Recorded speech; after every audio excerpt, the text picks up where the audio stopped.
Mano žiniomis Šveicarijos elektrinės beveik visos dirba su rusišku uranu. Amerikoje šiai dienai 45% branduolinio kuro, kuris sudeginamas Amerikos elektrinėse, yra iš Rusijos. Čia yra iliuzija apie tą tokį nepriklausomybę. Ir dėja, ta iliuzija yra palaikoma ne tik mūsų, bet ir pačių politikų, bet ir vakarų politikai tam pritarė. Ten yra kompanijų interesai, gal pasakom, kad jo reaktorius bus ne rusiškas. Tai jeigu ne rusiškas, tai reiškia ir kuras nerusiškas. Tai nėra visiškai tiesa. Šiais laikais reta valstybė pasaulyje gali laikyti save nepriklausomą energetinę prasme. Ką tai reiškia nepriklausomą? Viską pas save pasidarai. Būtų daug protingiau kalbėti apie energijos tiekimo patikimumą ir saugumą, bet nepriklausomybę. Reiškia, Europos Sąjungos dabar viena iš tokių generalinių linijų yra, kad vystyti galimai greičiau integruota ES elektros energijos rinka. Kad tai būtų galima įgyventi, tam reikalinga stiprios tarpvalstybinės jungtys elektros tinklų. Ši kaimo turizmo sodyboje Molėtų krašte pastatyta vertikali vėjo jėgainė buvo pirmoji tokio tipo elektrinė visame Baltijos regione. Nedidelis 5 MW galios vėjo generatorius pastatytas eksperimento vardan ir jis pasiteisino. Prieš 2 metus, kol nebuvo vėjo jėgainės, sodybos pastatai, vanduo buvo šildomi malkomis bei vis brangstančia elektra. Šiandien Teresė skaičiuoja, vėjo energija padeda sutaupyti 1 mėnesio išlaidas šildymui ir elektrai. Pirmiausia, tai jinai yra skirta, sakykime, gyvenamiesiems namams arba, sakykime, atitinkamoms patalpoms iki 200 m2, kurias galima apšildyti, apsirūpinti šilumą. Nes yra pastatyta talpa 1000 litrų, jinai pašildoma ir per apšildymo sistemą, radiatorių sistemą apšildomas namas. Jinai pradeda suktis ir nuo 3 metrų, tačiau energija pradeda gaminti maždaug nuo 4,5 metro per sekundę. Maksimumą 5 kW jinai pasiekia prie 12 metrų per sekundę. Vokiečių technologijos buvo pritaikytos tam, kad perteklių, jeigu jis nereikalingas, būtų galima parduoti į skirstomuosius tinklus.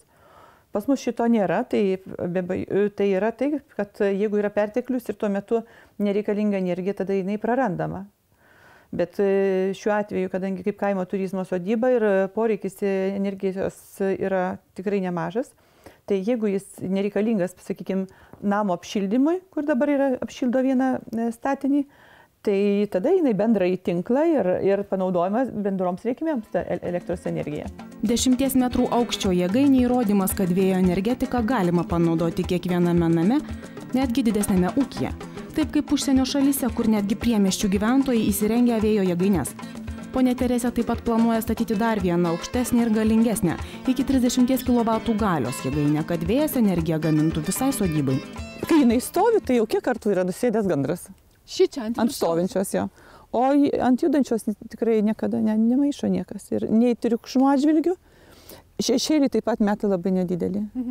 Tai yra irgi svarbu, nes jeigu mestų šešėlį ir užstotų viskam, tai jis nedidelis tas šešėlis. Tai sakykime, net ir 6 arų žemės sklype galima pastatyti principę tokią jėgainę ir jinai niekam nemaišys. Antras dalykas, jinai labai dirba tyliai, jokio triukšmo nesukelia.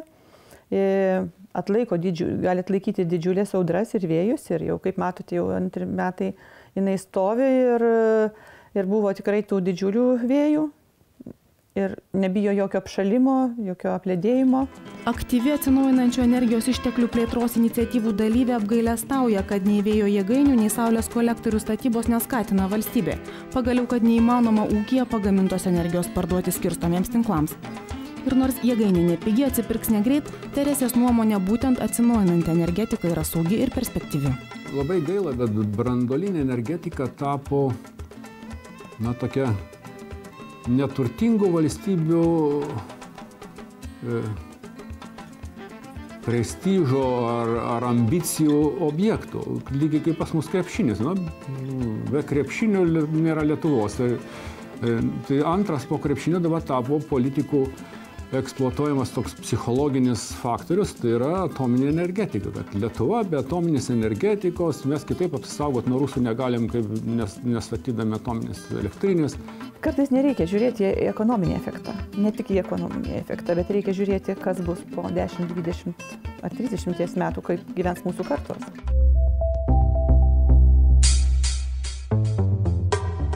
Jūs žiūrite laidą Ekovizija žalioji idėja. Norime priminti, kad klimato kaitą galime mažinti ir mes. Net ir pats mažiausias mūsų elgesio pasikeitimas gali būti labai svarbus. Jei neturite idėjų, nuo ko pradėti, pasižiūrėkite, ką daro moksleivė iš Vengrijos. Szeretek biciklivel közlekedni, mert így nem kell, hogy fuvarozzanak, nem használok üzemanyagot, fittebb leszek, és még a környezetet is védem. Te is megteheted ugyanezt, csak rajtad áll.